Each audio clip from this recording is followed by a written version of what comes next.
Hey, welcome to How's It channel.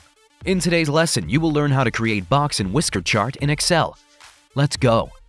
Open an Excel file you need. Select data you need in a chart and go to the Insert tab.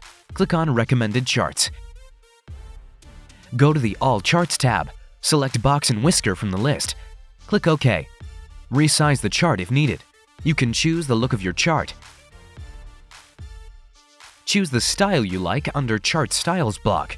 If you click on the plus icon next to the chart, you can add some additional chart elements. For example, axis titles or data labels. If you click on the arrow next to Legend option, you can move it to any side of the chart. You can also change the graph colors. To do so, click on Change Colors in the top left corner of the window. Select the charts and choose the colors from the palette. That's it. Thanks for watching the video. Please like it and let us know if you use any of our tips and tricks. Subscribe to our channel. We upload new tutorials every day. See ya!